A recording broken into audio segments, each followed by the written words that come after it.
very pleased to welcome you to the 20th Development Discussion Days here today. It is actually 20 years that we created these discussion days, 20 years of fruitful cooperation. I'm especially happy as a former student of Humboldt University, and I have spent most of my political career life at the Heinrich-Böll Trust. I am also very pleased that Margitta Mine is a postgraduate student that now coordinates this work at the level of SLE. Not anybody of you may know that those postgraduate students of SLE prepare these discussion days, and Margitta Mine is somebody who works full-time for Heinrich-Böll-Stiftung. That's really great to know. Within these 20 years, those Entwicklungspolitische Diskussionstage have become one very important firm, political firm in Germany. And for years, many important experts from have participated. Young people really form and incarnate these days. They're always at the height of discussions. We can see that. We're talking about hydrogen partnerships, value chains, the Green Deal, etc. Those are the top priority on the agenda, on the political agendas. And we've really dared to also arrive on the digital age as we meet today here on the screen. And we will see whether after the Corona period, we will be able to meet again in presence, or whether we mirror these discussions with a digital format. So I would like to thank all our corroborate partners of SLE, as to Margitta Mine and Susanne Nobert, for these very uncomplicated, simple and fruitful cooperations, as well as the students' network of Heinrich-Böll Trust. Many thanks to all the postgraduates who've prepared in a very professional way these discussion days on development policies, and all those who accompanied these days and coordinated these days. Johanna Bereskoske, very many thanks to her. She has backed up these discussions, not on the forefront, but it's very important to thank her as well. So thanks a lot. With these words, I'd like to hand over to Susanne Norbert. I'm looking forward to our discussions. Thank you so much, Mr. Haas. I am also very pleased to welcome you, dear discussants, dear honorable audience, and the participants of the 59th year of the postgraduate course, and also all the members of Heinrich-Böll-Stiftung. I'm so pleased because it's the 20th year of our discussion days. We are celebrating in university, in an anniversary. It is not normal, because often these kinds of corporations and often die down because some might criticize it, or there are new partners, or maybe then there are some animosities, or there's competition, or it gets lost in the general overwork that we're charged with. And these 20 years document that this is not the case here. We have developed a great format here, and this format serves at the same time the learning process, as we all know, but at the same time we also focus on high priority subjects, thanks to the young discussants. And these kinds of discussions as these development discussion days are often held up by older experts, and this is not the case for this format, because it's here, those are the young people who choose the subjects, who prepare the discussions, they ask the questions, and it's the young people as well who choose our panelists and invite them. I think it's great, because those debates are just led too much by us, the older people, and now we hand over to the youngsters, and I think it's very important and very good like this. This is one thing.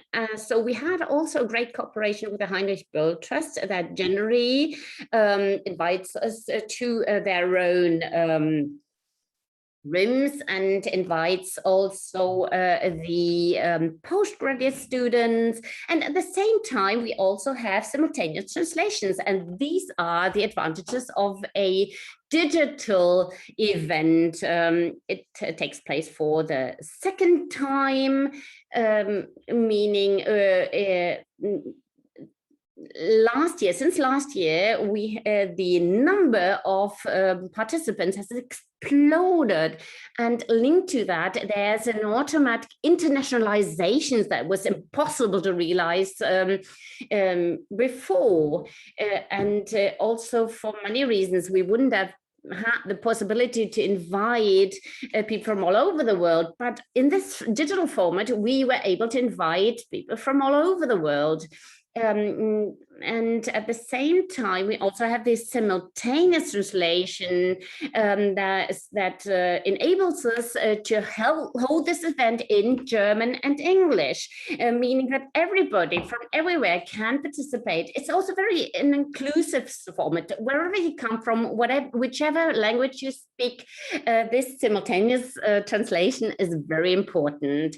And whatever your budget, whatever the time you need, you also save time, travel time. And it's also very inclusive concerning other restrictions that might hinder you from participating. So it's a great advantage to have this digital format. At the same time, I know that I want to go back to the analogous event, but others will decide for us, which is fine for me. But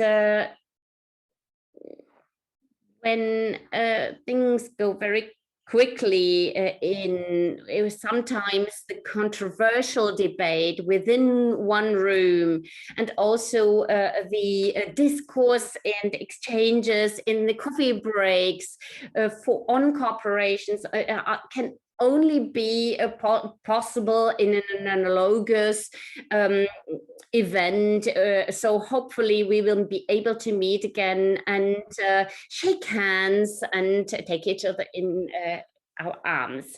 Let's get back to our subjects. What are the subjects that we mainly discuss? Why are there so many subjects concerning rural development? What are the subjects that will link us to the Heinrich-Böll Trust? Our colleagues have prepared a word cloud that I'll show to you right now. What you can see here are climate protection, prevention of disaster, smallholder agriculture, fight against poverty, against development financing, fair trade, etc., etc.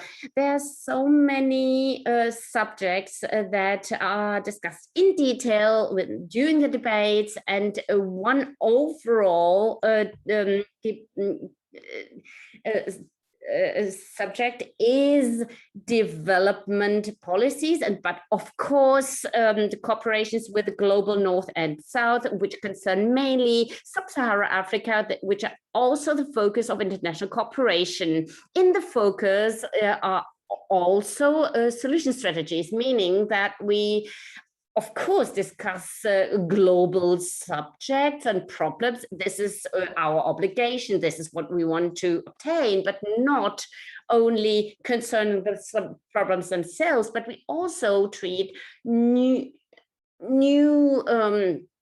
political ideas, meaning a law and value chains, new labels, seals, etc., certifications, new partnerships, for example, the energy partnerships with Africa in the framework of the European Green Deal that we will listen to shortly, and that would, but also, for example, digitalization for smallholder farmers. Is that real, or those ideas impossible to realize? So those are subjects that are on top of the agenda, that are hotly discussed. So we hope that these debates contribute to that these approaches to policies will be focused, will be enhanced, but that there will be a quicker implementation. It is a political event here. This is what we want. And with these words, I want to hand over to our moderators, Colin Grassi and Calzati. You have the floor, so we continue in English right now.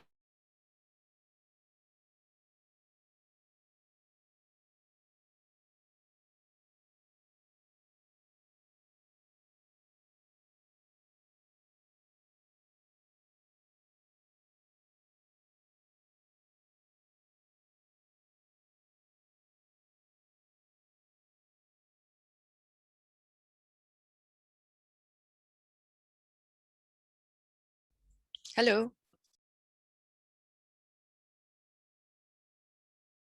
Hello, good morning from my side.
Thank you, Omotunde. A very, very warm welcome also from me. My name is Alexander Kukis, and I will keep an eye on the questions coming in from your side this morning. If you have a question, please proceed to use the Q&A tool below. It's the symbol with the two speech bubbles. In German, it says F&A, Fragen und Antworten. Please make sure to mention the expert you wish to address, as well as your name, if you like, and the organization or institution you're affiliated with. It is also important to mention that this event is recorded and streamed simultaneously on YouTube, where it will be available to watch now and also after we're done here today. By the way, if you're thrilled by what is going on here today and you feel like all of your friends should come on board and watch this too, this is the link that will allow them to join our event this morning. It will lead you straight to the YouTube live stream. I've just posted it in the chat. Of course, live questions can only be answered if you ask them here on Zoom. Once you see your question and also questions from others in the Q&A window, you can help to rank them by liking individual questions. For this, simply click on the thumbs up symbol, and those with a higher approval rate then appear further up in the list and are more likely to be asked by me in the end. We will have around 20 minutes to cover questions across the board, probably starting around 11 o'clock. And needless to say, please be brief and respectful. And as I said, it will be helpful if you already know who of our 3 guests should be addressed. Feel free to write in English or German. Of course, English will be easier for me, but if you choose German, I will try and summarize it for the panelists in English. Once again, for those who joined us only now, you can choose your preferred language by clicking on the globe symbol below in the task. And in German, für diejenigen, die sich gerade erst dazugeschaltet haben und diese Veranstaltung auf Deutsch hören wollen, klicken Sie einfach auf das Globus-Symbol unten und wählen Sie Ihre bevorzugte Sprache aus. Next to this globe button, you will find the transcription button with the CC on it. So if you click on it, you can activate closed captions in English. Please note that those are automatically created, so faulty transcriptions are also possible. Last point I will make, shortly from now, I will post the handout for today's event in the comments. And there you will find information on the topic, bios of the speakers, their affiliations, backgrounds, and also a picture. I will now turn off my video and come back on later during the event to pose your questions to the panelists. For now, I'll hand over to my colleague Caroline, who will carry on with the moderation and will introduce our speakers. Caroline. Thank you, Alexander. In introducing our esteemed panelists, I will be doing so alphabetically with their last names. So I will start with Dr. Hamza Hamouchen. Mr. Hamouchen is a London-based Algerian researcher activist, a commentator, and a founding member of the Algeria Solidarity Campaign, the Environmental Justice North Africa, and the North African Food Sovereignty Network. He is currently the North Africa Program Coordinator at the Transnational Institute. His work is focused on issues of extractivism, resources, land and food sovereignty, as well as climate, environmental, and trade justice in North Africa. Hamza Hamouchen, thank you for joining us today. Happy to be here. Our next panelist is Ms. Gabriela Jacobuta. Ms. Jacobuta is a researcher at the German Development Institute. Her research focus is on climate change policies and measures, as well as interactions with other sustainable development areas. Through her research, she aims to support a just transition to climate resilient and low carbon societies in line with the Sustainable Development Goals. She recently published 3 policy briefs on EU-Africa relations in the context of the European Green Deal. Ms. Jacobuta is currently finalizing her PhD titled Enablers of Ambitious Climate Action at Wageningen University and Research. Ms. Gabriela Jacobuta, thank you for joining us. Thank you very much for having me here. Our final panelist is Mr. Tobias Lestenfeld. Mr. Lestenfeld is Senior Policy Officer at the BMZ, the German Federal Ministry for Economic Cooperation and Development. After completing his PhD in economics and politics, he started working at the World Bank, where he served as a technical advisor for local enterprise financing in the Middle East and North Africa region.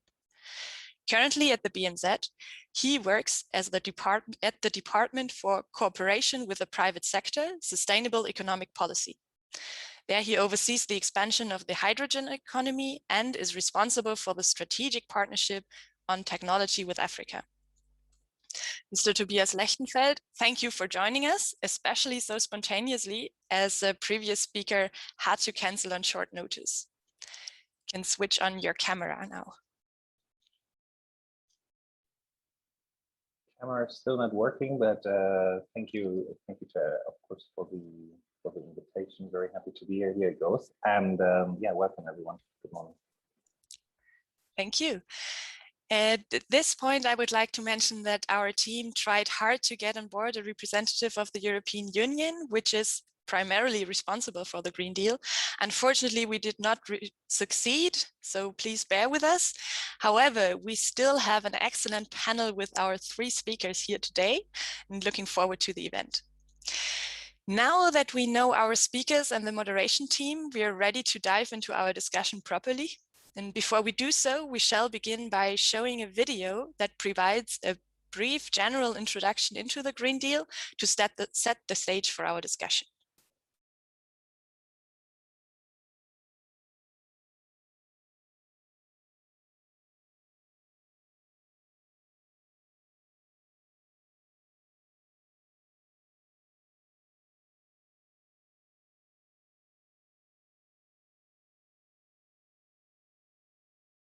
Especially countries of the global north have a carbon-intensive way of life and contribute enormously to the crisis.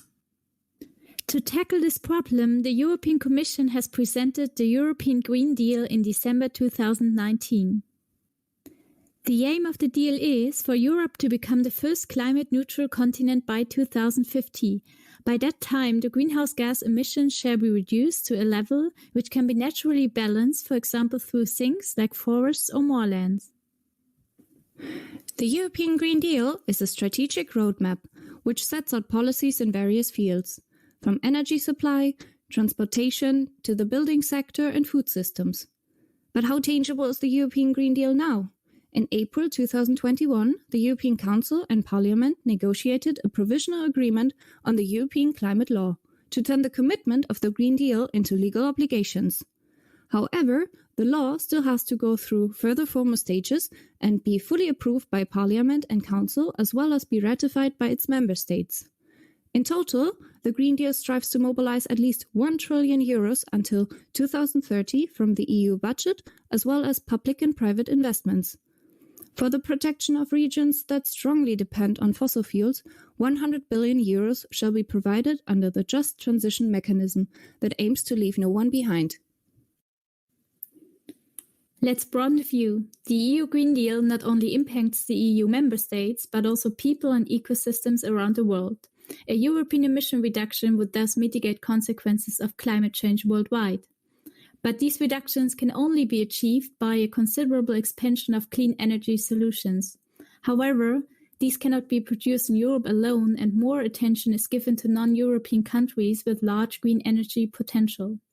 In line with the Green Deal, for example, Germany foresees the intensification of energy partnerships worldwide to secure its energy needs. At the center of these partnerships is green hydrogen, which needs water and renewable energies for its production. The use of hydrogen is multifunctional, either directly as a drive for mobility and an industry, or as an energy storage medium. Thanks to these features, hydrogen is considered the oil of the future. With its geographical potential in wind, water, and sun energy, African countries are particularly considered as partners in climate. The partnership with Morocco has gained special momentum in recent years, and other agreements have been added in the course of the deal, like the Democratic Republic of Congo with its STEM project. Since Germany is among the world leaders in hydrogen technologies and provides technical cooperation in the African countries with promising energy capacities, these partnerships should actually be a win-win situation for everyone. But is that really the case? To approach this question, we need to take up the debate around climate justice. Climate justice is a concept and movement that addresses climate change with social and economic consequences, and not just as an ecological challenge.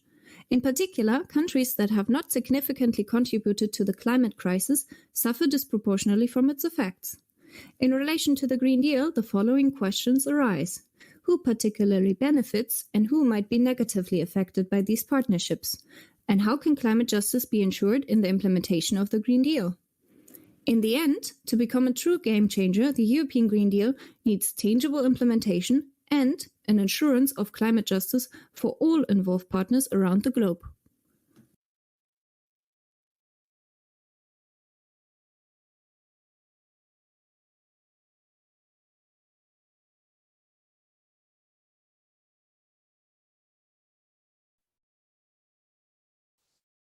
Now that we have seen this video explainer on the Green Deal, we would like to kick off this discussion by getting brief opening statements from our speakers.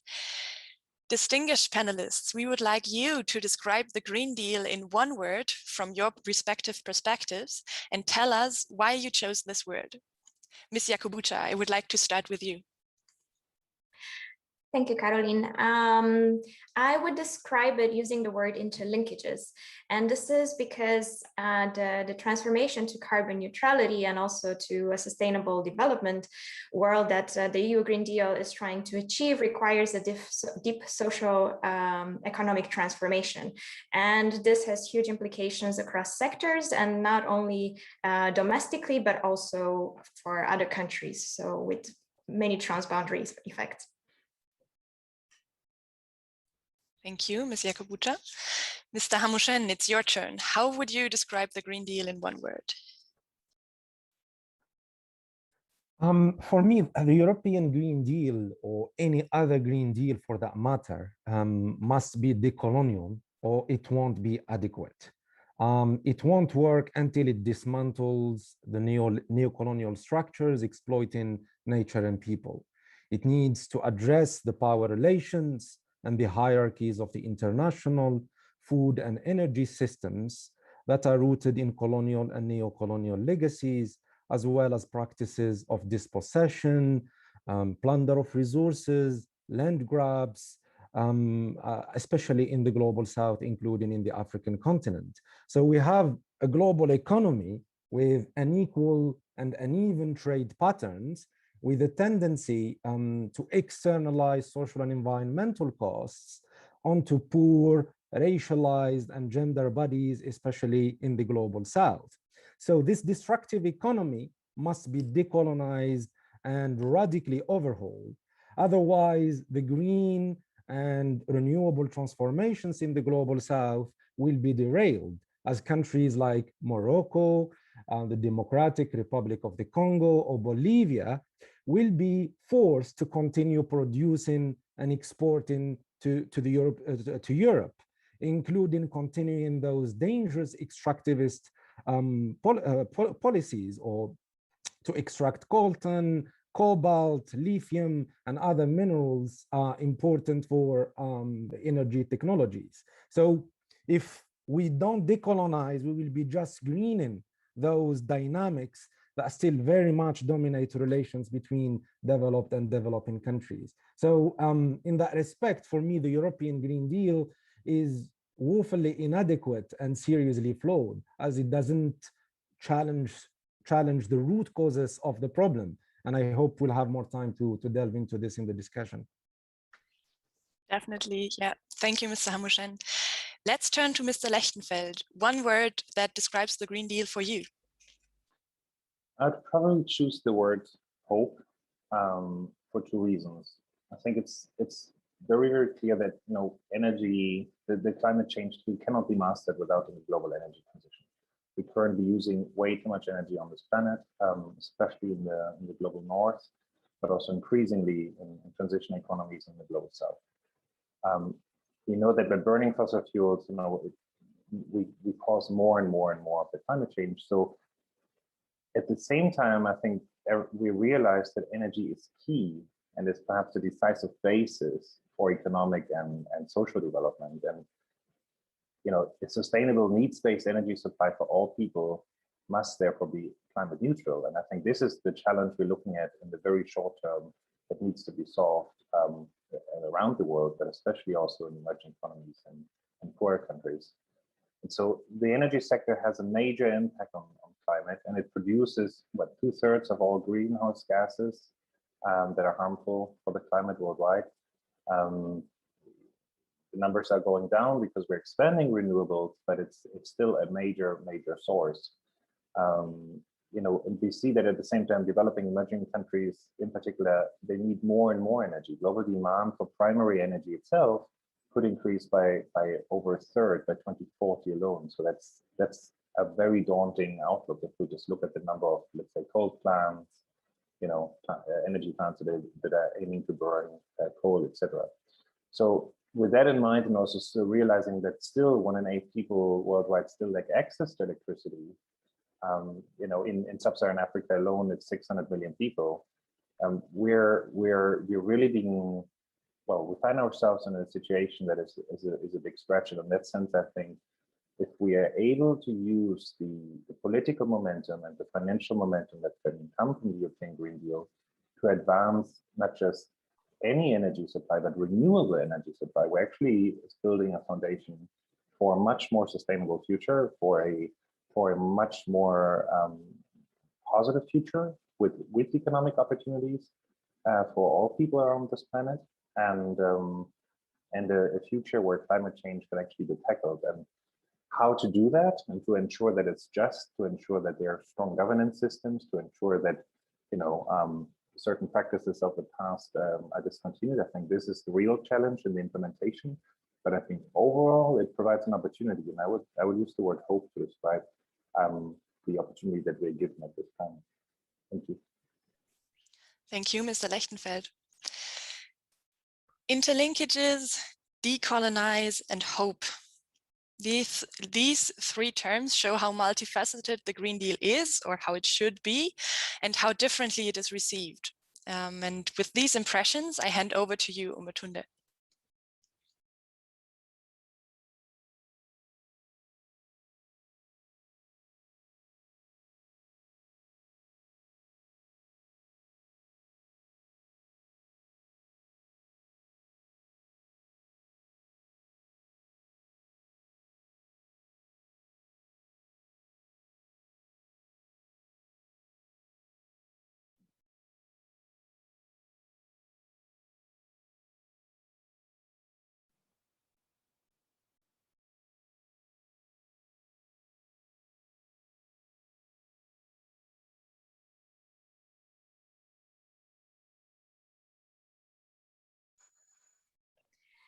Thank you, Mr. Casali. Indeed, the EU cannot achieve the Green Deal without partnerships, without support without development, well, without cooperation with other countries.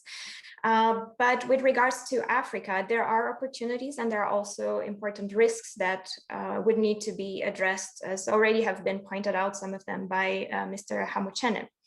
But first of all, we have to you know, put it out there up front that the 2 continents come from very different angles. First, you know, the EU, it's made up of countries that are highly developed and with much higher capacity to make this transition, but also countries who are highly responsible for the current climate crisis historically. On the other hand, Africa has less capacity for action in that sense, but its countries are also going to be highly affected by climate change with all sorts of negative effects also on food security, for instance. However, I see the Green Deal as a great opportunity for very fruitful collaboration between Africa and the EU, because this will help them tackle a common issue, a common challenge that is relevant to both countries, to both continents. The EU Green Deal is having a strong language around development cooperation, so it recognizes the importance of it. It also talks about the importance of providing finance, among others, and supporting transformations abroad that would then support also the implementation of the Green Deal.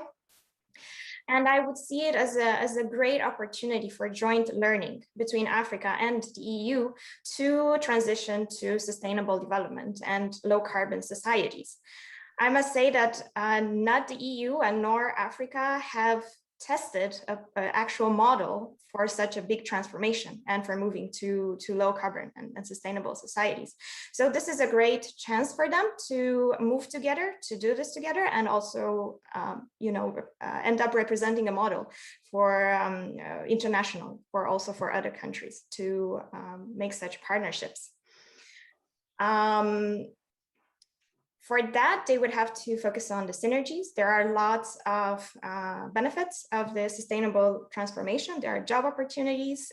There's an opportunity for economic growth, for boosting the industry, for improving health, environmental protection, and also for ensuring economic competitiveness as the world is moving towards increased standards for sustainability and so on. This will be important for everyone to ensure there are no lockdowns into fossil fuels. For Africa, this is extremely important, the EU Green Deal, because the EU is Africa's biggest partner from a trade perspective, and about a third of the exports and a third of the imports from Africa to Europe and, third of Africa's exports to Europe go to Europe, and a third of its imports come from Europe. But there are also lots of risks that need to be acknowledged. The EU has, for instance, seen the risk of carbon leakage as a result of its EU Green Deal, and for that purpose, it wants to implement a carbon border adjustment mechanism. However, this mechanism is more likely to have negative effects on developing countries, because we know for now that OECD countries tend to be importers of carbon, while developing countries tend to be exporters of carbon overall, net importers and exporters.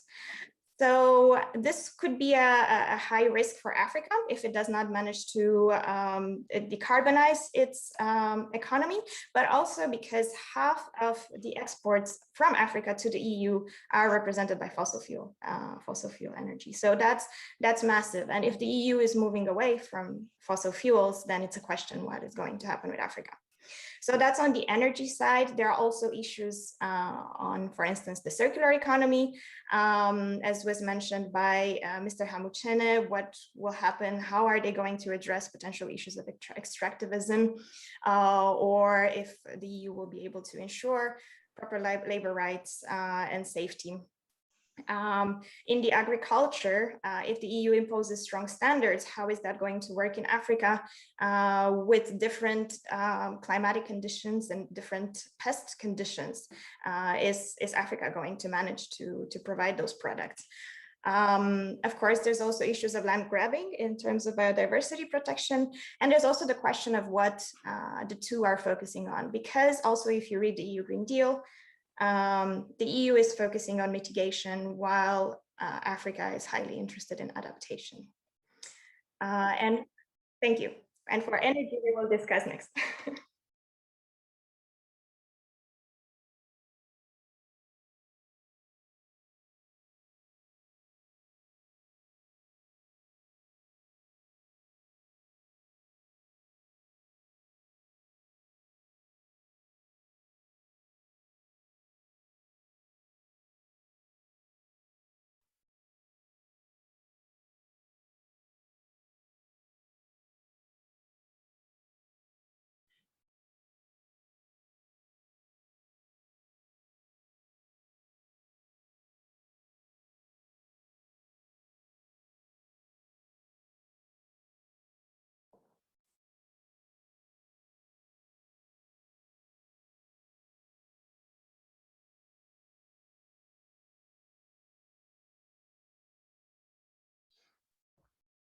This is a complex question, and it's really hard to answer in 2 or 3 minutes, but I'll give it a go.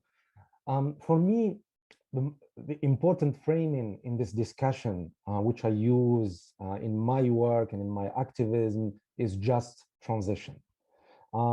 Transition is inevitable. It has become inevitable. Those discussions have become mainstream after decades of climate denialism, after decades of complacency from the industrialized nations. So now it has become a mainstream. And in that respect, this is positive. So we see all this talk about Green New Deals in North America, the Green Deal in Europe, and the renewable energy. So this is positive. So I said transition is inevitable, but justice is not. So how do we make this transition towards renewable energy just for everybody? And in this respect, we cannot depoliticize the discussion. We need to talk about global structures of power, about hierarchies that are rooted in colonial and neo-colonial legacies. When I talk about neo-colonial legacies, I mean trade relations, relations of domination, who owns what, who provides what, who produces what. So these questions are really important. So for me, one like a simple look at the European Green Deal seems like it leaves intact the basic economic structure. It relies heavily on green growth and unlimited consumption. So it seems like for the Green Deal, or the people who wrote that European Green Deal, that by putting green in front of growth, it makes it sustainable, which is not the case. We have limited resources. The planet has boundaries. And if we maintain this obsession on a limited growth and endless consumption, that sustainability won't be achieved. So that's why, for me, it's important to come back to that notion of mastering nature, which is a Eurocentric notion. We need to master nature, whose only role is to provide unlimited resources for the accumulation of capital. And we need to question those ideas. And if we don't, the same thing would be reproduced. We will be seeing green colonialism. We will be seeing countries in the global south continuing extractive activities in order to produce lithium batteries for European cars. So that's why we need to put in this discussion at the center stage the economic question, global economic justice. So I hope I answered a little bit, I touched a little bit, but then we can go deeper into the discussion later on.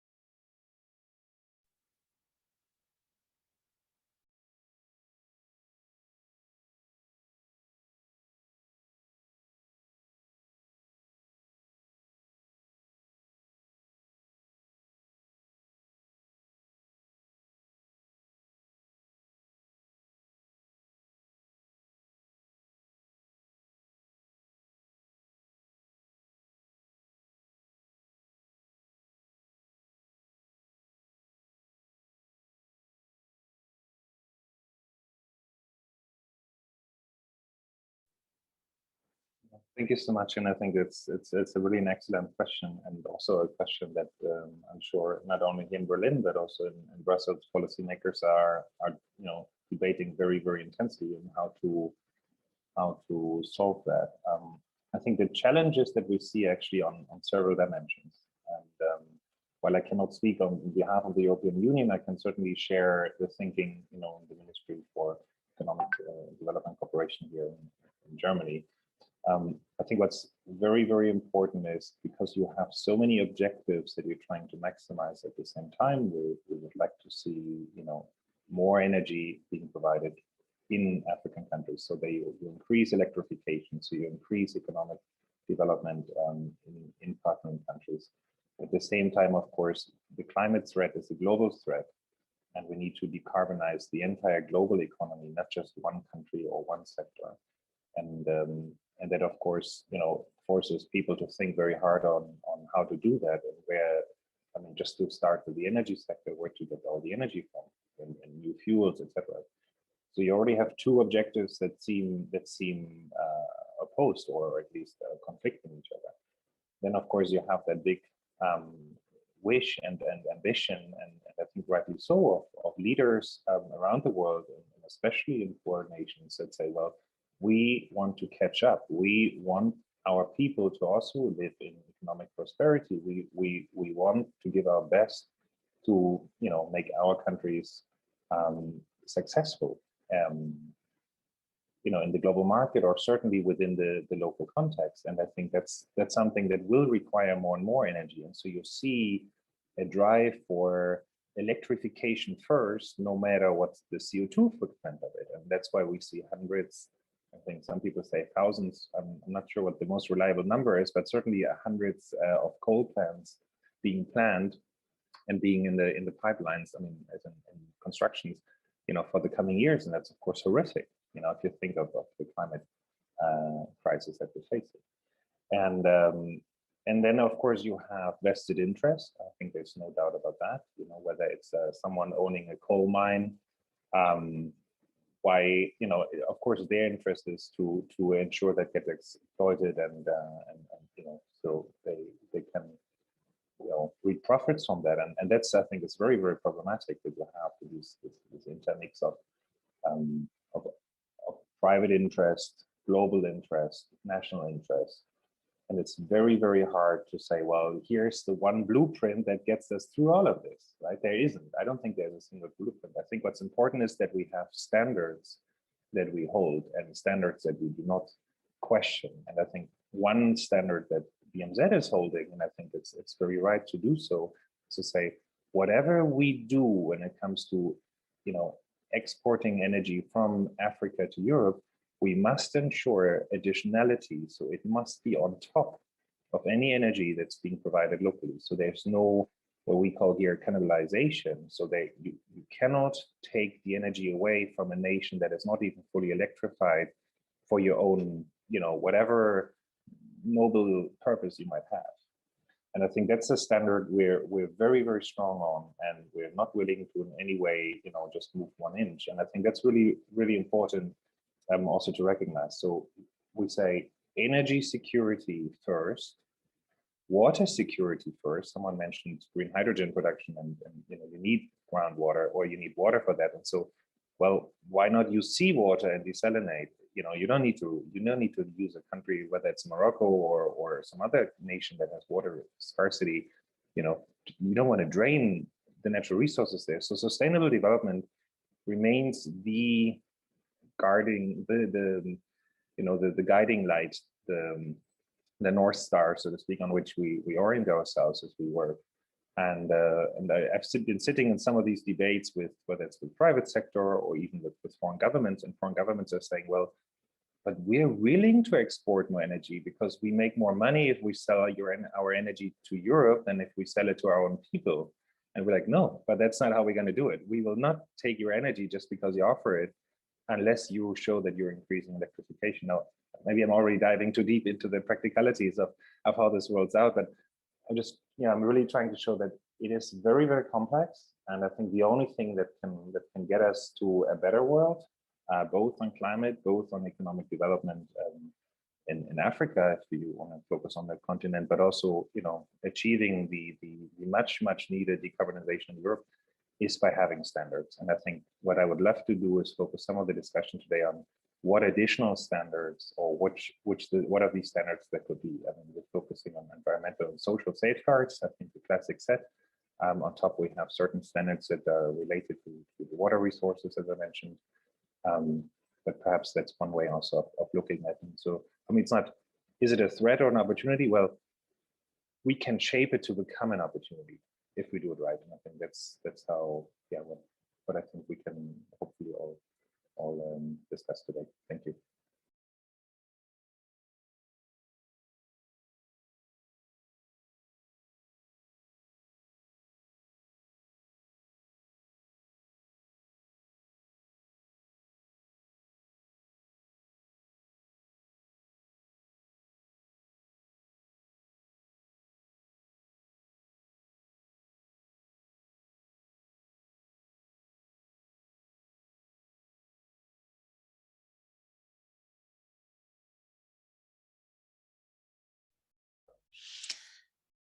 So, Mr. Hamouchen, energy partnerships are carried out by different national and international institutions working at the local level. I'm interested now in, like, who is shaping the discourse and also the standards that Mr. Lestenfeld just mentioned around renewable energies in North Africa, and how? That's a very good question, and it goes at the heart of what I'm trying to say. who is shaping the discourse, who is shaping that discussion, who has, the hegemony over those conversations. During my years of work in the North African context, especially around energy democracy, energy sovereignty, especially in Algeria, Tunisia, and Morocco, I saw that the dominant entities in those discussions are international financial institutions, the IMF, the World Bank, as well as European agencies and European corporations, and also the US and so on. They might sound neutral in what they say, pushing for renewable energy, saying that we need to push for that transition, and doing all that kind of partnerships with governments in the global south, including in North Africa. But they are not neutral. They are aligned with the powerful. They are aligned with big capital. They are aligned with corporations. So their transition is corporate driven. And is geared towards the privatizations of natural resources, the privatization of water, the privatization of renewable energy. I just give you an example. So I've written about the solar Ouarzazate, the Ouarzazate solar plant in Morocco that has been championed in 2016 as the largest solar plant in the world. And it sounds wonderful that Morocco is taking that step, which is a positive step. But you scratch under the surface and you look at the details of the project, and you'll find it's privately owned. You find that it contracted huge debts, $9 billion, with Moroccan guarantees. So if that project fails, it's the Moroccan people who will be paying, adding much more burden on them.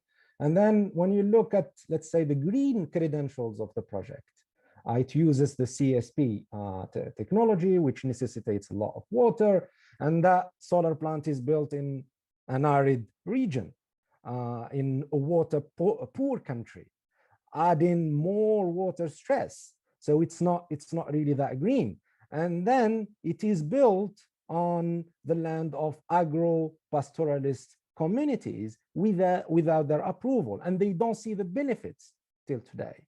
So it's these projects that we need to delve into the details and to see if they are really benefiting the local communities. It might benefit a certain ruling elite or ruling class in Morocco, or maybe certain urban populations, but those rural populations are not benefiting from that transition. That's why I always emphasize the word justice, and I emphasize the questions: who owns what, who does what, who gets what, and whose benefit is being served by these projects. And in here comes international financial institution, comes big corporation, and these are only interested in making profits, not really interested in the renewable energy. They can make green capitalism, right? It has been based on fossil fuels for a long time. They've been extracting and plundering resources and polluting and destroying the environments and livelihoods of people for a long time. It can continue under the guise of green growth and green capitalism. Thank you, Mr. Hammershane. Yeah. If I may interrupt you here, I'd be interested in the opinion of Mr. Lestenfeld. Mr. Hammershane, because you mentioned different international institutions leading the discourse and maybe also setting some sort of standards. Now I'd be interested to hear your opinion, Mr. Lestenfeld. How can these international institutions, maybe also aligned with the private sector, use their privileges in a way that can benefit people in countries where renewable energies or these large projects are implemented? Sure. Again, I don't think I can speak for international financial institutions. I think that would not be correct. But I think what I can say is that the development world is governed by social and environmental standards. safeguard standards. Now, there has been a lot of debate to make them more, to widen them, and I think there's personally I would support some of these requests or proposals. I think what is important though, if I look at a plan, for example, the hydrogen plan that the German government is supporting in Morocco, and that's being financed through the Moroccan government, there will be, of course, often when you have investments, whether it's for road building or whether it's for energy provision, you need land. And of course, if somebody owns this land, there has to be a compensation plan, and it has to be validated. And if there's claimants that are arguing that they haven't been fully compensated, then there is a settlement mechanism. Now, of course, it is much harder, and I don't think we want to be naive here, to enforce that and to really have that solidly working in countries with low governance structures, or weak governance structures rather, compared to those with stronger governance structures. And now, since we can't really, how can I say, so ideally we would want to work only in countries with extremely strong governance structures that are very inclusive, that are very, very democratic, that are very, very robust when it comes to also the economics, so that whatever financing happens, there's an investment safety, so you can actually pool in resources to get more done. Now, the challenge that we face is, of course, that most countries that have those conditions over an extended period no longer need any support. So we will, as a development community, we will almost always find ourselves in countries that face certain degrees of challenges. And so it's much more, I think, well, in principle, I agree with many of the things that have been said. In practice, we don't have a choice. We can only work with incentives. We can work with support. We can work with carrots. We cannot work with sticks, to use that image. I mean, it is 2021, right? So for decades and decades, we have ensured that development cooperation is free of any pressure, is free of any conditionalities. And yet again and again, we're hearing, well, but you need to ensure this, and you need to force this, and you need to force that, and it just doesn't square. So we work in joint areas of collaboration. If you want to see, if you use a graphic image, it's intersecting circles. So what is what we propose and what we are willing to do under development framework, and what is a partnering government willing to accept?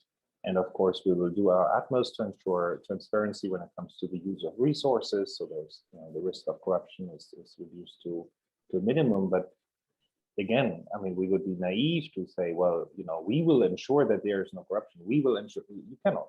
Yeah, sure. Anyone who has worked in a project knows this, and that worked on the ground, with communities. It is extremely difficult. And so I think the question is much more: how do we collaborate globally, and how do we also ensure that you activate mechanisms? So I think for the German government, it's very, very important to say, well, every collaboration also brings the opportunity to move closer, to work closer, to know each other better, to establish trusted relationships.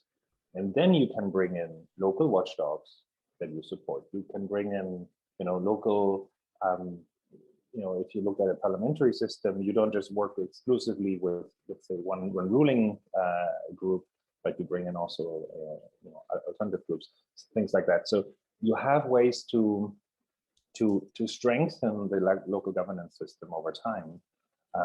But a priori, to begin with, we don't really have a choice. So, our partnering countries are independent, they're sovereign, and we have to respect that. And I think it's very important that we do respect that. Yeah, thank you, Mr. Lestenfeld, if I may interrupt you here.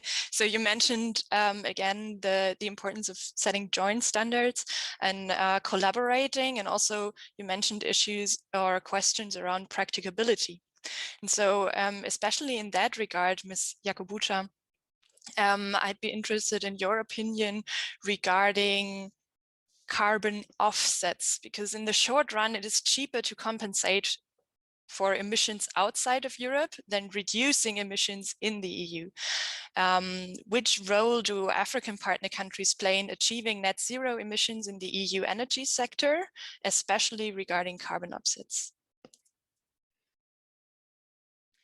Yeah, that's a very good question, because this has been a contested issue quite often due to questions of land grab outside, and also now there's lots of debates for the Article 6, the so-called Article 6 on carbon markets under the Paris Agreement, where countries are yet to decide on how to move forward. Some of the countries are interested in double counting emission reductions, so counting them domestically, but then also internationally.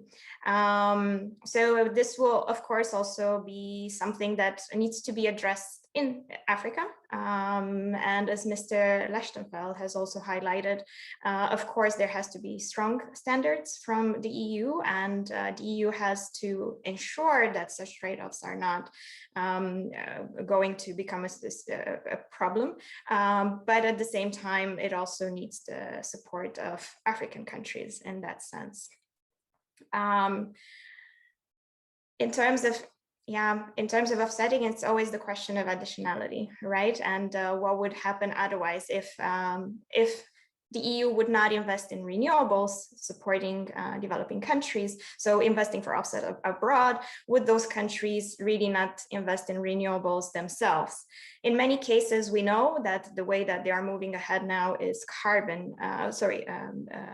coal and natural gas. There's also lots of natural gas resources in Africa, and countries are interested in exploiting those more. And there are also other African countries that have discovered oil and gas recently, like Niger, for instance, Kenya, and others.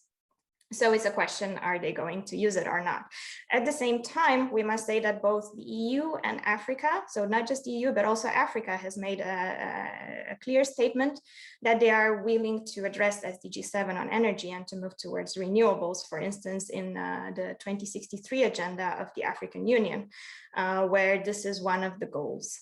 So yeah, that would be a question in that regard. Also, taking into account that Africa is very rich in renewables, and that renewables are now cost competitive with fossil fuels, and in some cases, in some countries, even cheaper than fossil fuels in Africa. So the issue is more political vested interest, I would say, in some cases, but also path dependencies. They just don't know, how to move forward with something new, and they kind of follow the traditional way.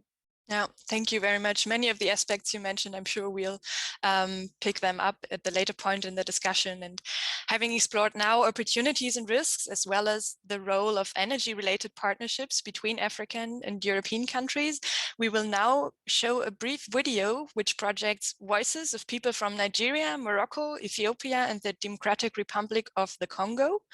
And they share their own opinions and standpoints on energy-related aspects of the Green Deal, and thus represent one out of many voices of their respective countries. Let's start the video. Climate neutrality is the goal, but however, for my country, Nigeria, it is far-fetched, owing to the fact that we still run a fossil-dominated economy.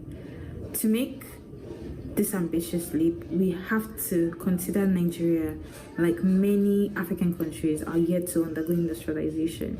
And with industrialization comes an extensive use of energy. If we impose climate neutrality and cut carbon budgeting, it will stifle Nigeria's growth and development. And since the world's net zero ambition requires, or perhaps demands, a concerted effort, it is highly likely that Africa will be left behind. As one of the few organizations working in this field, I would say it's a classic injustice. The European Green Deal should strive to deliver localized energy access pathways to speed up transition with not just technology and resource. We should also consider stakeholders' engagement and inclusion for youth and children, particularly because it is in this decade that children will become the youth. So we need to also consider consumer choice and education. We need to imbue public perception, localize policies, and navigate individualistic incentives other than just feed-in tariffs to encourage the increase of carbon tax to benefit the accelerated adoption of sustainable energy. Je crois que ces accords doivent absolument prendre en compte les mesures d'adaptation initiées localement par le pays, les enjeux et impacts sur la relance économique du Maroc, en mettant en avant la lutte conjointe des deux parties contre le changement climatique, ainsi que l'impact de leurs efforts communs en faveur de la transition énergétique vers une économie propre dans les domaines promoteurs. Concernant le Maroc, il y a lieu d'évoquer la question de l'efficacité énergétique à travers des mesures permettant l'économie dans les domaines du transport, de la valorisation des déchets, la consommation durable de l'eau et des ressources naturelles, ainsi que la mise en œuvre des engagements internationaux, les NDC, pour faire face au changement climatique, sans pour autant négliger les engagements y afférents aux EDD à l'horizon 2030. Les potentialités en termes des limites de financement du degré de développement des infrastructures et de maîtrise des technologies et la protection des ressources naturelles pour la protection des énergies renouvelables ne doivent pas être négligées dans la conclusion des accords de partenariat.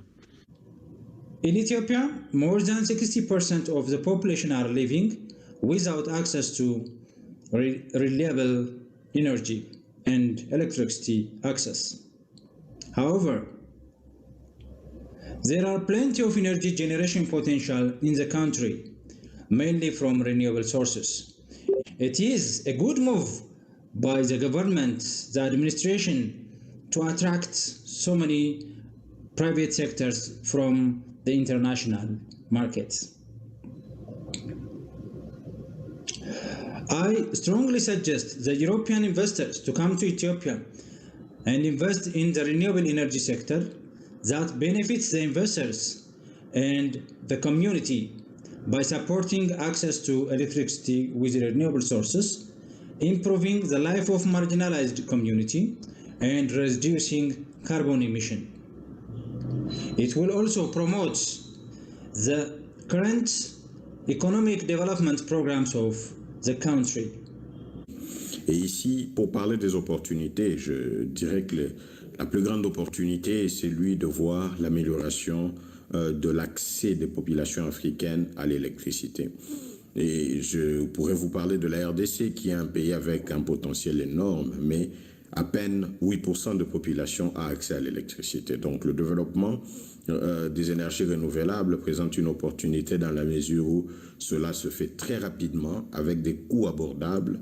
La population, ou carrément il y aura production de plusieurs mégawatts, ou carrément la population aura accès à l'électricité. Mais comme défi, ici, je dirais les impacts, parce que je pourrais prendre le cas du projet INGA, qui voudrait, Grand INGA donc, qui pourrait être développé en RDC avec une capacité de production de plus de 40 000 mégawatts. Et l'Europe, à travers l'Allemagne, l'Union européenne, estime que ce projet pourra produire de l'hydrogène. Et justement, l'hydrogène est considéré comme une énergie verte.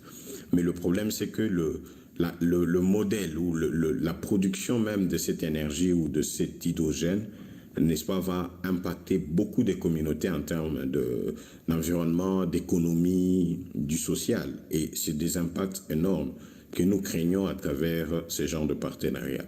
Et pour une amélioration, certes, de ces genres de partenariats, nous estimons que leur développement doit se faire avec la participation massive des Africains, dans la mesure où on peut évaluer ensemble le risque et voir dans quelle mesure résoudre ce problème. Je vous remercie.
Okay, well, thank you for the question, and I think it's a very important topic. I think it's a very timely topic.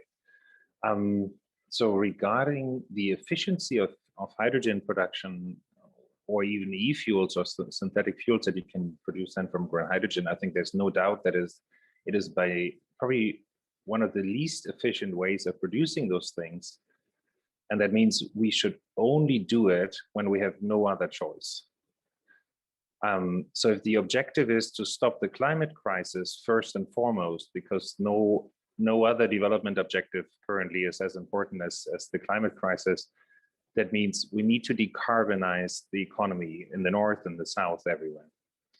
Now, if that's the pathway to take, then the question is really which forms of decarbonization are feasible from an energy perspective, but also affordable from an economic perspective.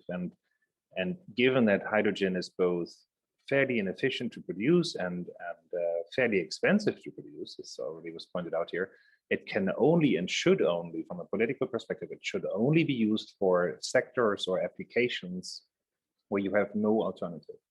So for example, if you think of car mobility, right? Driving, local mobility, you can use other sources of renewable energy. You don't need to go the hydrogen route. However, if you're thinking of ferries, vessels, shipping, those kind of boat engines, it's very difficult to come up with any other form of renewable fuel there that is not at least ammonia based or methanol based. Now, without going into the chemistry of all these products, basically the way how we're looking at it is that we've sort of ranked the different applications. So we know everything that needs to be decarbonized, and we're looking very hard for what is the most sustainable energy source or most efficient energy source that can be used to decarbonize that. And of course, we're not doing that by ourselves. I mean, you have leading international groups like the IPCC, et cetera, that are basically recommending which form of energy to use for which sector, for which application. And if we follow that very strictly, we realize that the total need for sustainable fuels, for sustainable energy, is so much larger than we have available today, right? I mean, we're talking about renewable energy for the last 20 years, and we are barely getting into the, we're not even close to half of global energy supply being decarbonized. But that's only a fraction of the total CO2 footprint. What about industry? What about mobility? We're just starting to decarbonize those parts, and this is where green hydrogen comes in. And so the question is more about how do we organize, we as a people on this planet, how does the planet organize global supply? Not just for Germany or not just for Europe, it's the question I think is much bigger. And you see countries like Chile is saying, well, we're an emerging economy, we have great conditions, we are ready and available to supply parts of Asia because they have a much larger demand even or requirement than we do.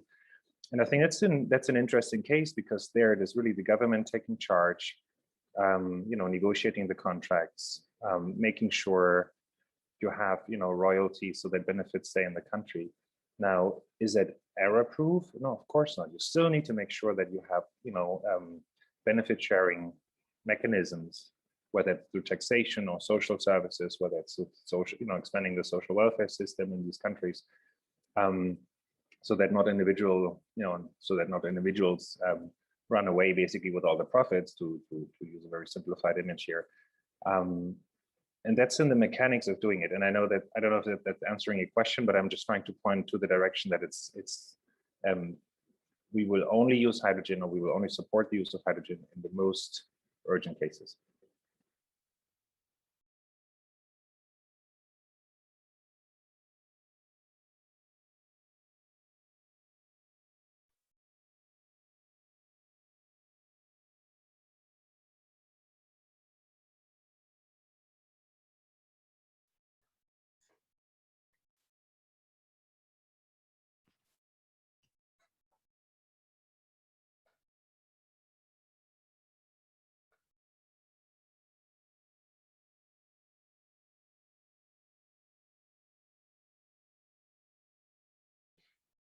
Thanks for this question. I'm not gonna claim that I'm an expert in green hydrogen. I'm still learning about it day after day.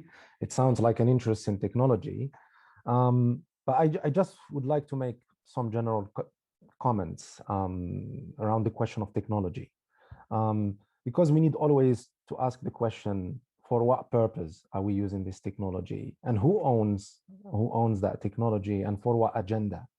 These questions are really primordial in contexts in the global south, in North Africa, in Morocco, and so on. My problem with the way that technology is being presented in, let's say, the European Green Deal or other initiatives like Desertec, for example. I've written about Desertec initiative 5 years ago, criticizing it because of that plan.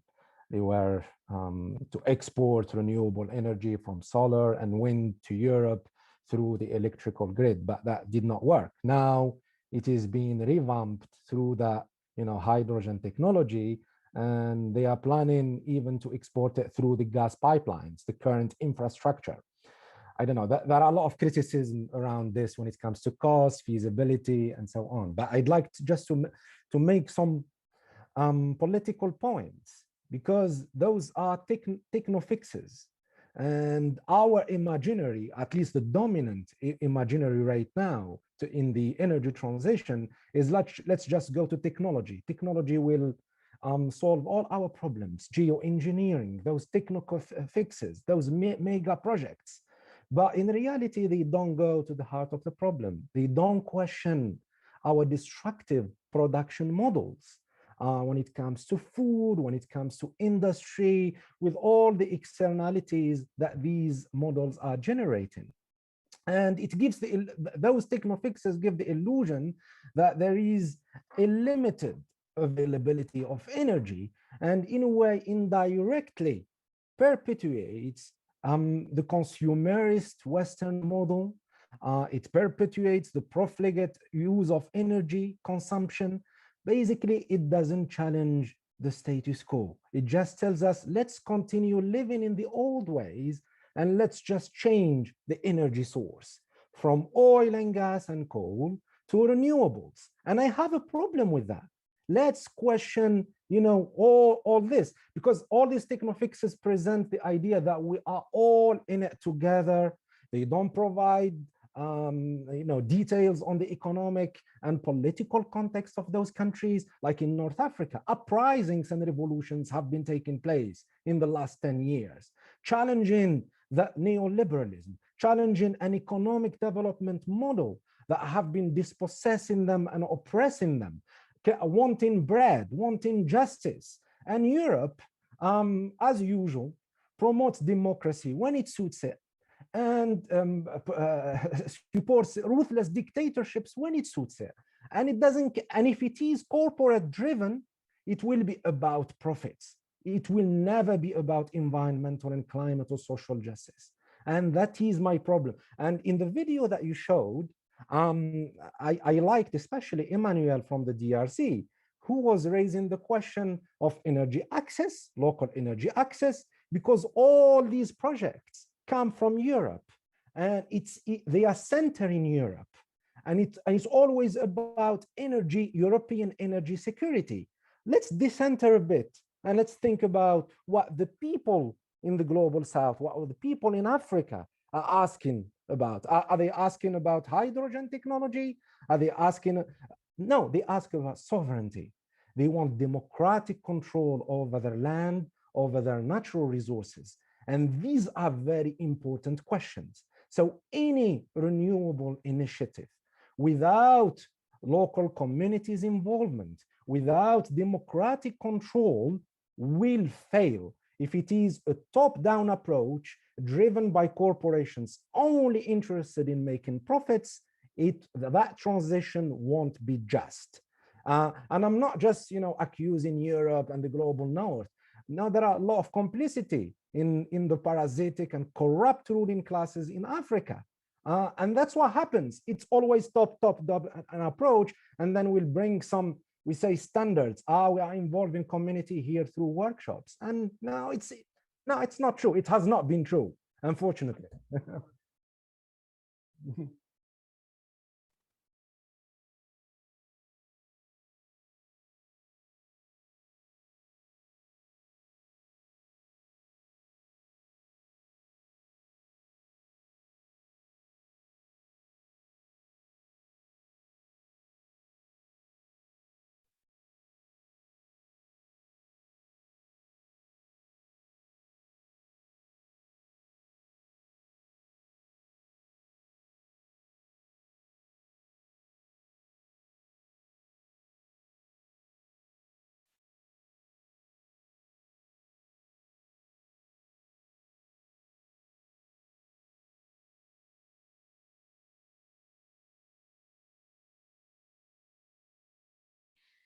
Yeah, so such a carbon border adjustment mechanism would make countries that produce with higher carbon emissions less competitive to enter on the EU market, because it would basically increase their price, to put it that way. So it could make it impossible for some of the African countries as well that are highly dependent on fossil fuels for their energy, for instance, and for the production of the goods that they are trading. It could make it impossible for them to get on the EU market in that sense. What the EU is taking into account now and is working towards on that end, it's the mechanism. It's still not fully developed as far as I know.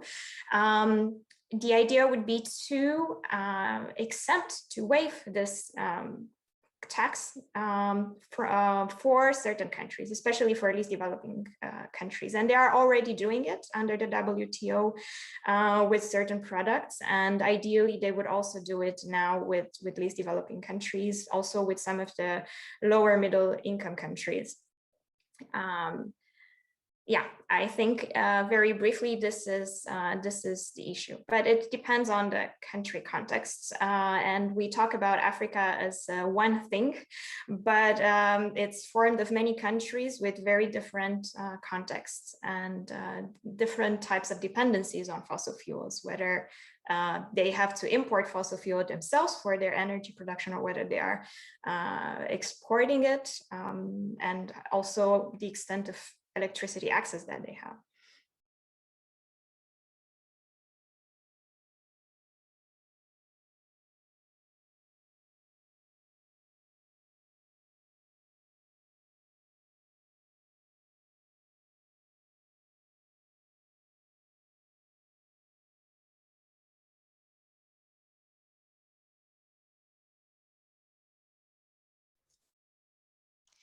Yeah, development cooperation is generally said to play a key role in Africa-EU partnerships.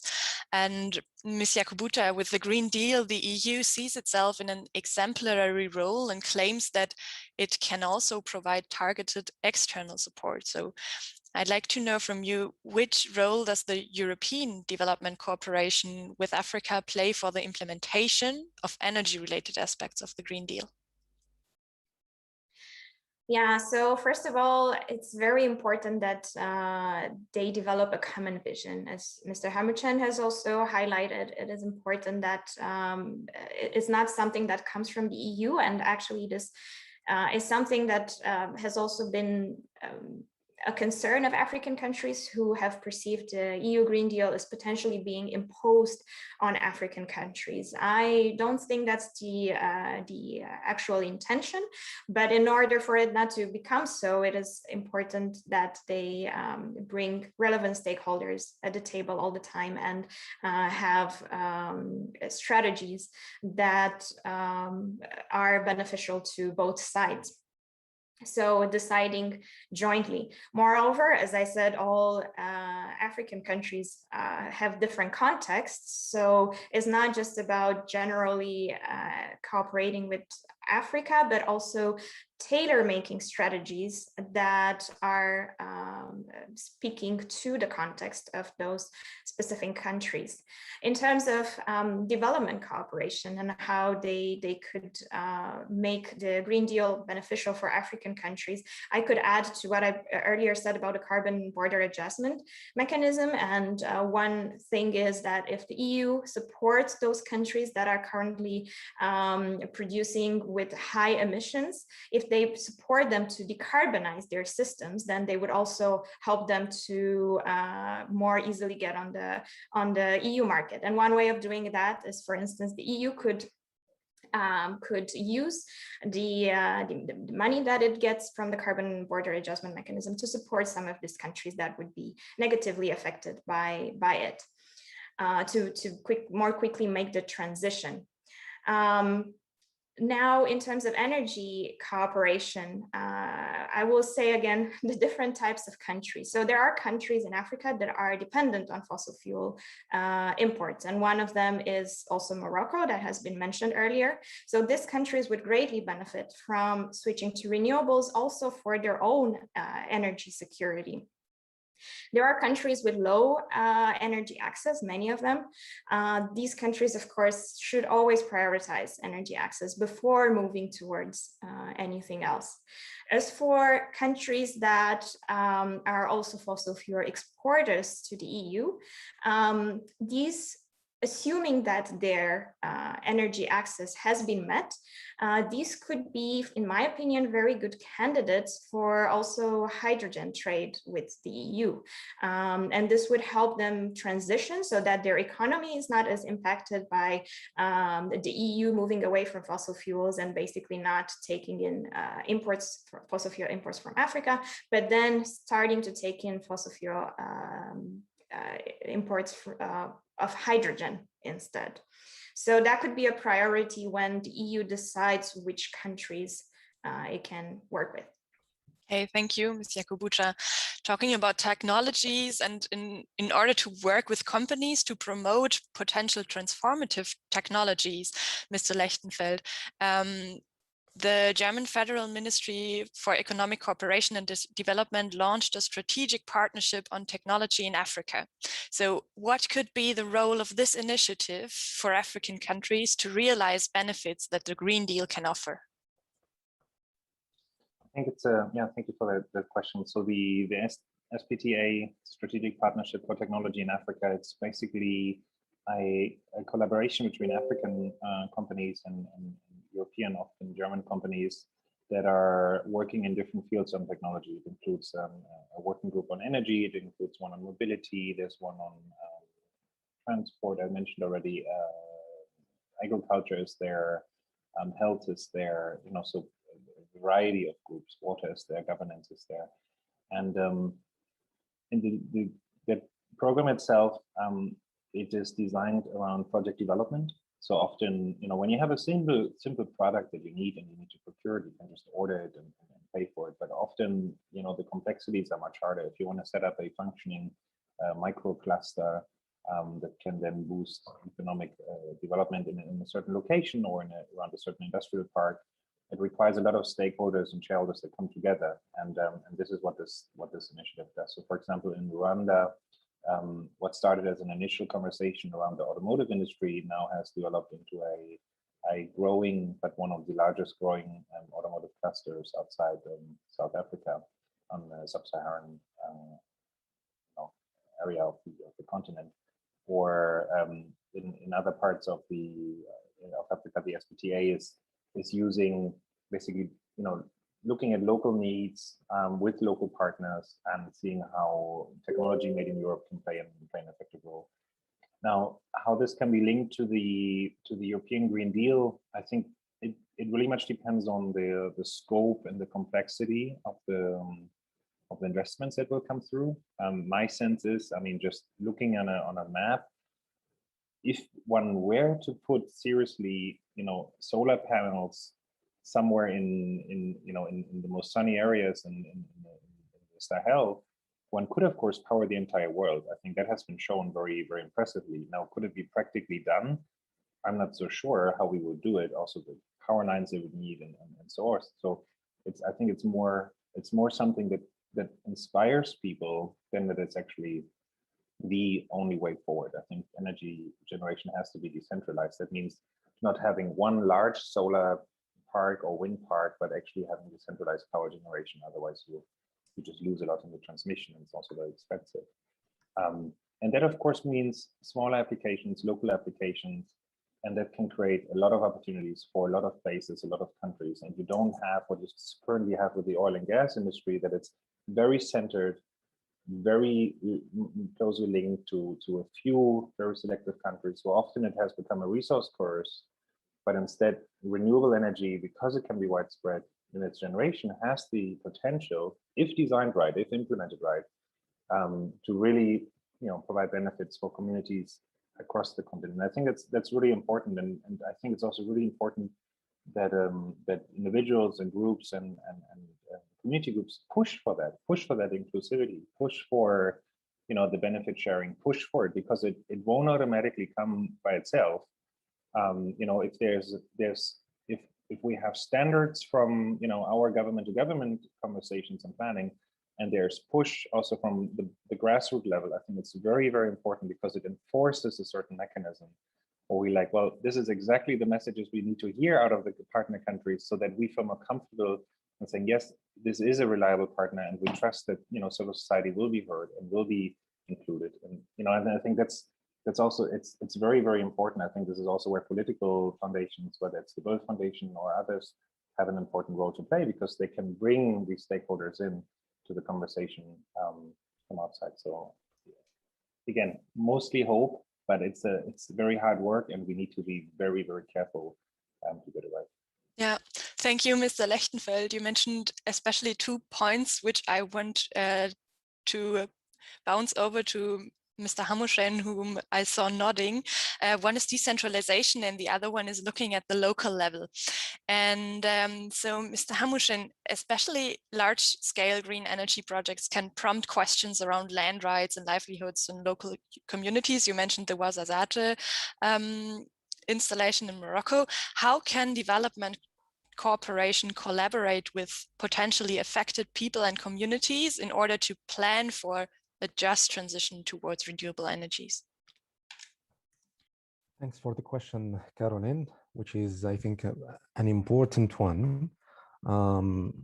So I think I'll make a direct answer to your question, and one general point around international cooperation.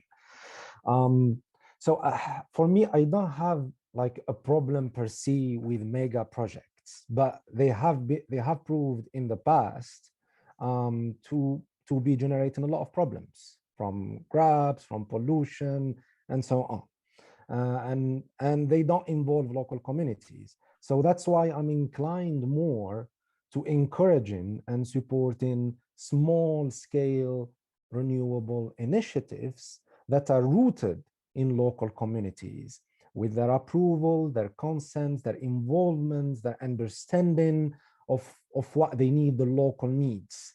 And that way you ensure that you have some kind of sovereignty, ownership of that project, and some kind of democratic control. So I'm inclined to support those, but you cannot, I'm not gonna romanticize small is beautiful, because it might not be enough. So that's why I always put my analysis or my recommendation in the political and economic context. Are these communities living in democratic conditions? Are they being dispossessed? Do they have control over their land and natural resources? So that's why when we talk about questions of energy transition, climate justice, we always need to talk about sovereignty over land, water, natural resources, democratic conditions, who owns what, and so on.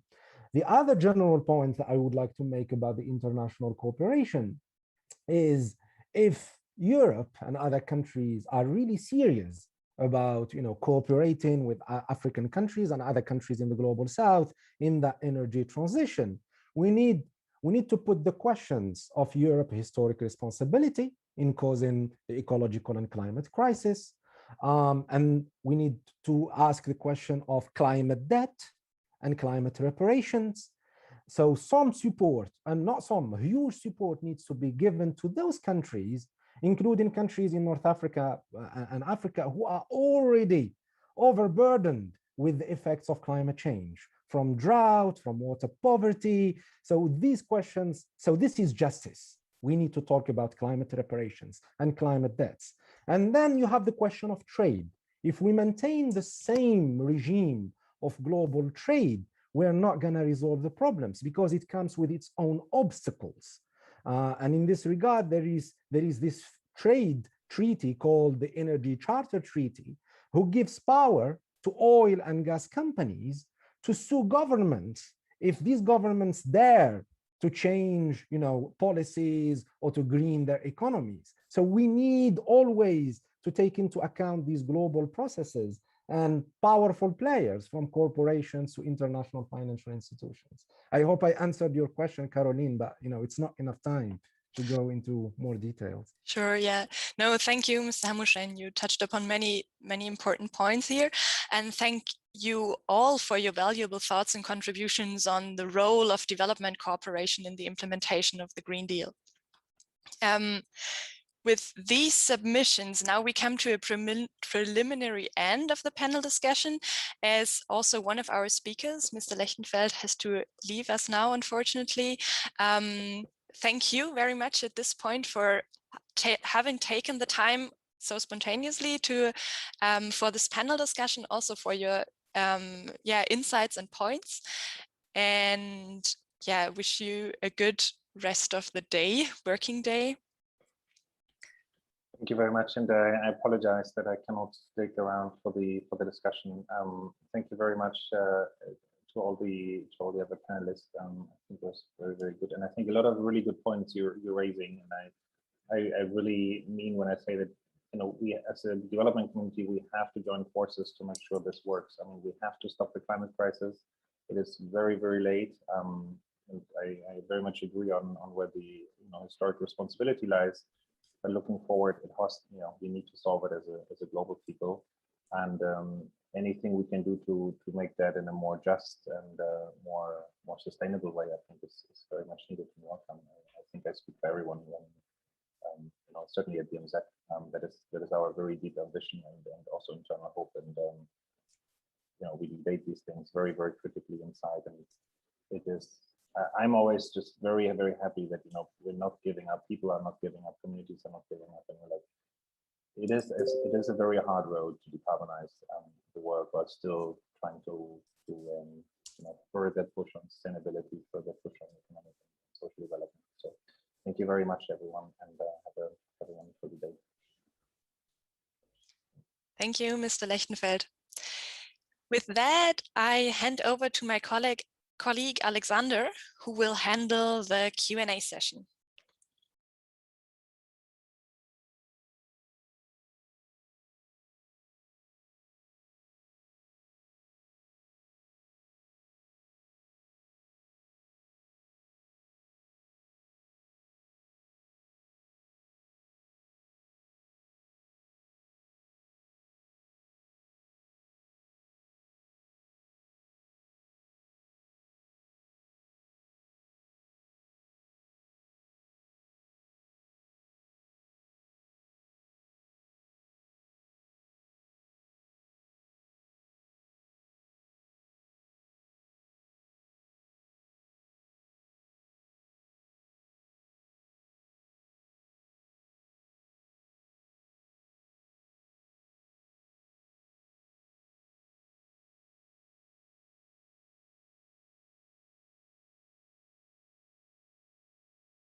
Can you repeat the second question, Alexander? Is it was targeted to me? The second question is targeted to me as well. Yeah.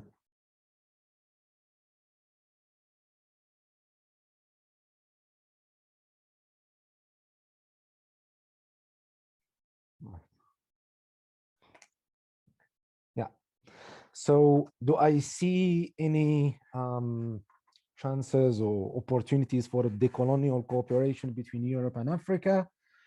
I am hopeful. Maybe in the long term, yes. In the short and medium term, I don't think so. Because what do we mean by a decolonial cooperation?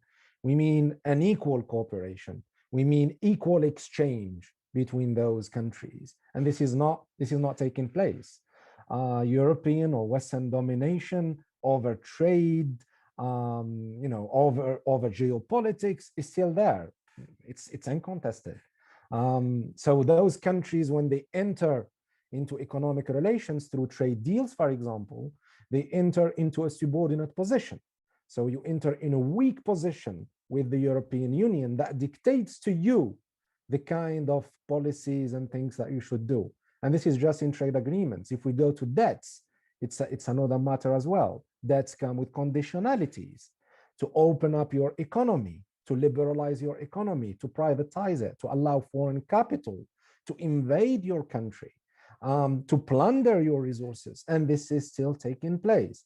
So in the short and medium term, as long as these processes, what I call the imperialist tools of domination, are still in place, from debts, trade agreements, military interventions, cooperation, international cooperations, because it comes within a certain paradigm, pushing for certain ideas and certain projects. As long as this still in place, I don't think that we could achieve that decolonial cooperation. Yeah.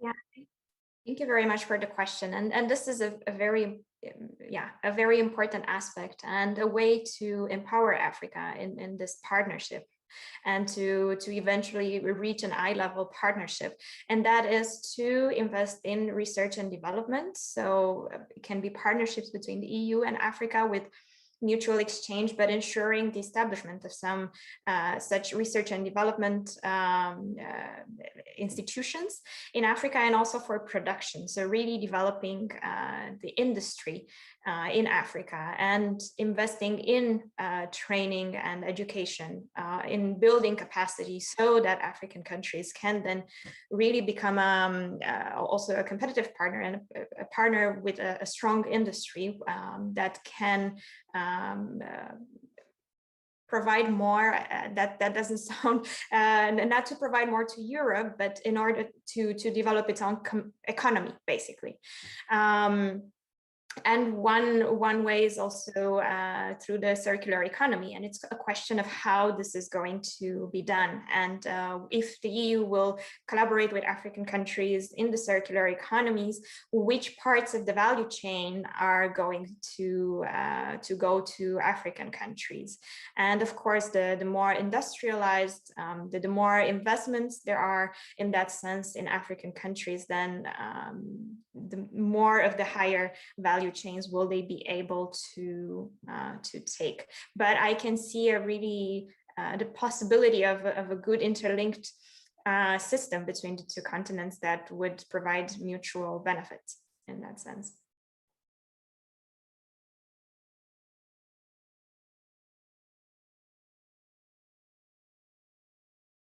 Yes, perfect.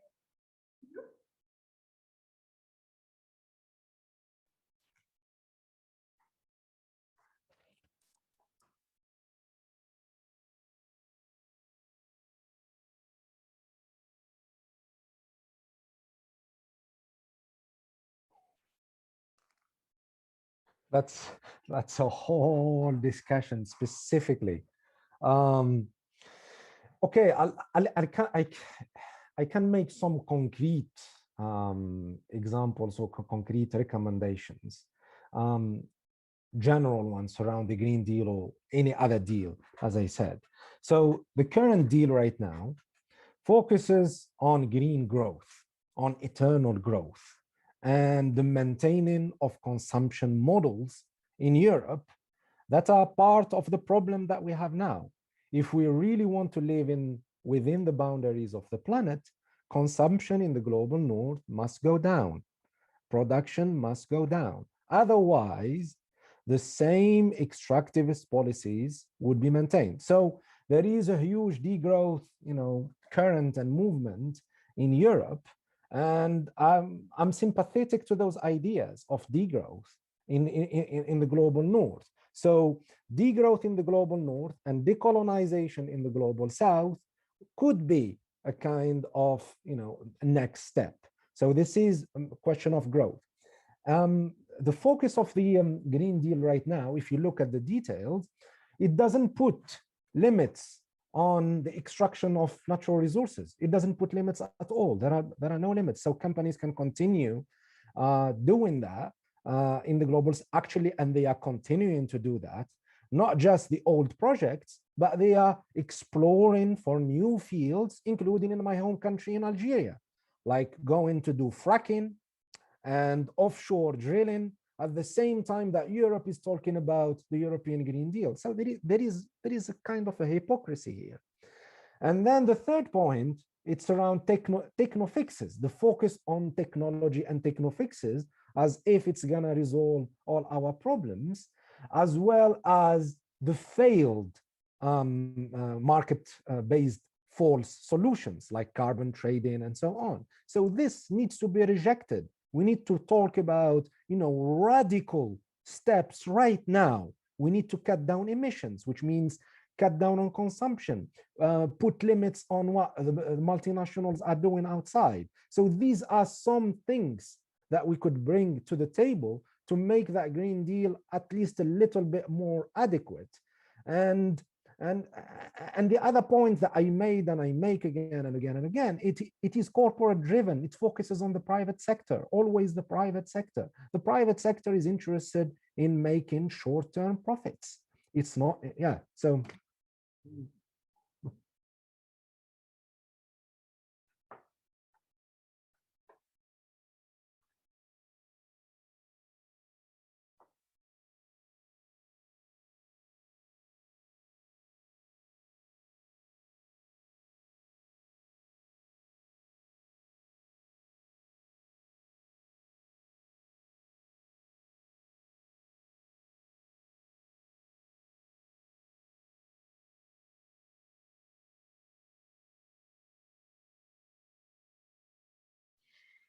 Yeah, it is a very good question, and I would not find myself as an expert on the topic. So I will not say, yes, it is possible, or no, it is not possible. So I'm not a modeler in that sense, or, I have not looked deep enough into the topic. I know about it. I am aware about it. I know there's high criticism also towards the 2030 agenda and the SDGs, because their economic growth is expected. So it's also one of the targets. It is important to recognize that developing countries will need to continue to grow in order to reach the adequate standards and have access to basic services, and also to reduce inequalities across countries in the world. Developed countries have started to reduce their footprint and to have a kind of economic growth that has a lower footprint, both on emissions, both in terms of emissions, but also in terms of biodiversity and so on. But still, the impacts are massive. So we're definitely not there to say that our growth doesn't have an impact. At the same time, I do have hope personally in technology to support us, but we should not see it as the only thing that we need to do. I would not villainize the private sector as much. I do agree with some of the points of Mr. Hamuchene, and it is true that unfortunately and sadly, some corporations have only focused on profits, and they have been one of the biggest causes and perpetrators of the environmental issues that we are facing at the moment.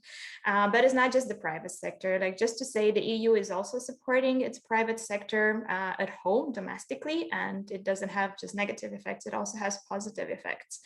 And at the same time, implementing projects with governments cannot always ensure that there will not be negative effects, because unfortunately, corruption and vested interests are still there. So I would not see this as the solution. The first question that was posed to me was with regard to industrialization. And in that sense, investing in the private sector in developing countries will be necessary to expand industrialization. It is unlikely that, I mean, of course, it depends on the countries, but it would not be only in the public sector that is a given. What the EU can do to tackle some of these issues is really to support strong regulatory frameworks and strong, adequate policies within those countries in order to ensure that the private sector also leads to benefits. A stronger private sector leads to benefits, and not for all the people and not just for the few.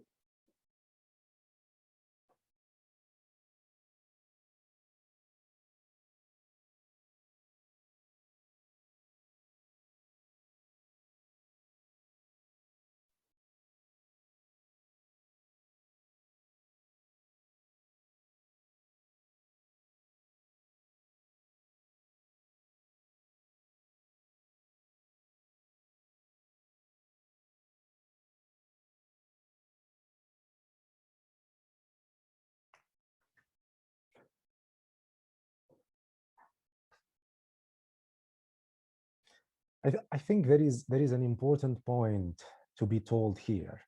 That shift in the narrative that we are seeing right now around the Green Deal, the Green New Deals, the just transition. So even governments, the European Union in the global north are talking about it. They are making all those ambitious, plans and projects to cut down emissions. That shift of narrative has been the result of sustained activism and campaigning from communities, activists, trade unionists, social movements, indigenous communities in the global north and in the global south. So without that sustained pressure from below, the people on the top wouldn't have changed their minds. And we've seen the complacency that the science has been clear for decades that we need to take actions, but they haven't. So of course, public engagement is very important.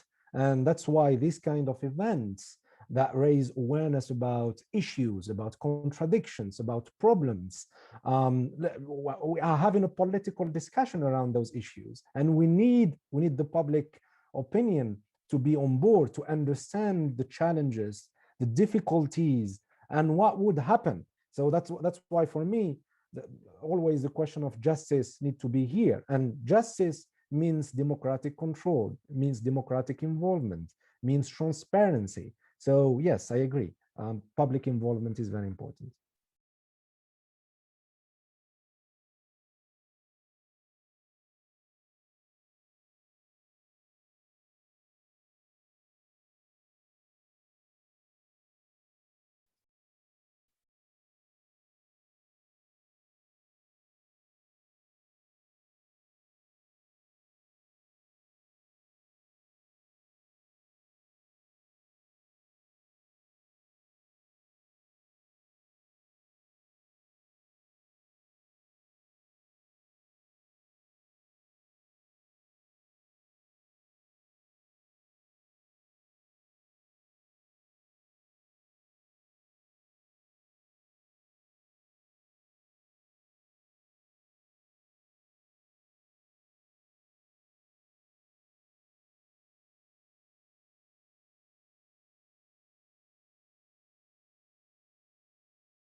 Thank you. I would like to see a strong partnership of equals between Africa and the EU with an eye-level engagement and cooperation.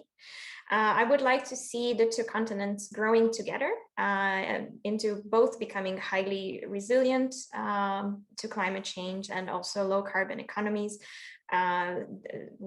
achieving also the SDGs, and to have integrated trade and systems that are beneficial to both sides, that maximize synergies and that reduce trade-offs between the two.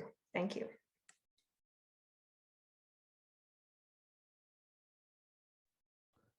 I'll try to be brief. So I would say till 2050, I would like to see more justice in the world, because we're not just fighting ecological or climate breakdown.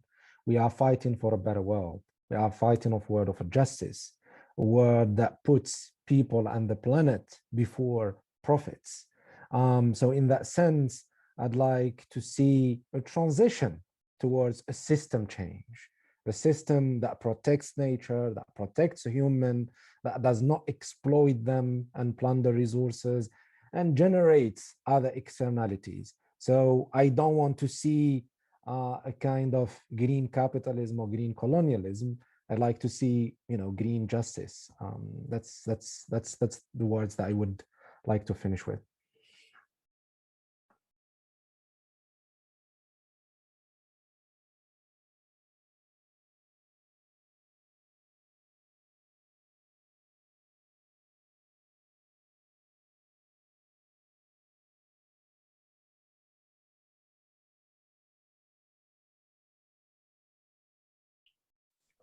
Yeah, a lot to do until 2050, I'd say.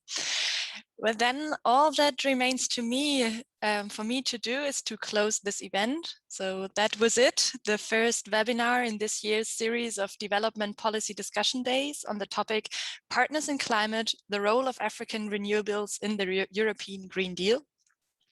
We have learned about opportunities and risks in the Green Deal for African countries, about energy partnerships and the role of green hydrogen production and trade.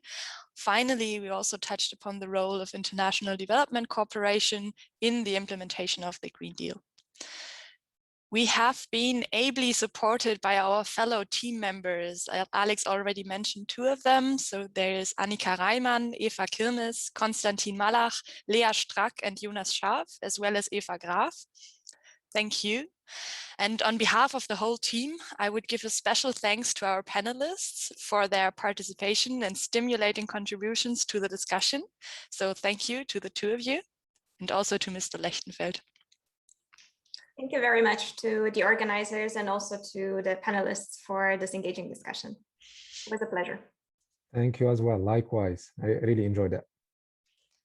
Another thanks goes to Yetunde Fadeyi, Atseslam Ben Brahim, Gesachu Fekadu, and Emmanuel Musuyu, who were the speakers in our second video. Thank you to Heinrich-Böll Foundation for partnering with us in the organization of this event. And also a big thanks to you, dear listeners, for your lively interest and your questions and precious time. Please give us your feedback. What do you think was good? What can we do better next time? The link to our evaluation form should appear in the chat now. There you can write your opinion about today and also leave your email in case you want to stay informed. We would also like to point out that our colleagues are working on a briefing paper that summarizes the discussion and provides further information about the topic.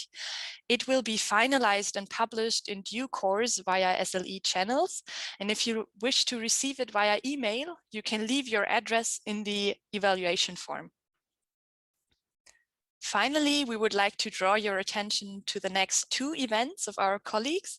Today at 3 p.m. Central European Summer Time, we will continue with an online panel discussion on smallholder digitalization in sub-Saharan Africa. And tomorrow at 9:30, another event on labels and due diligence with respect to sustainability will take place. We look forward to welcoming you there as well. And Just like this discussion, all events will be held in English language with simultaneous translation. A quick reminder to our two speakers, we will have the debriefing in another Zoom room immediately after this event. So the link has been sent to you via email this morning. Thank you all for your interest and your active participation. Goodbye. We wish you a pleasant day.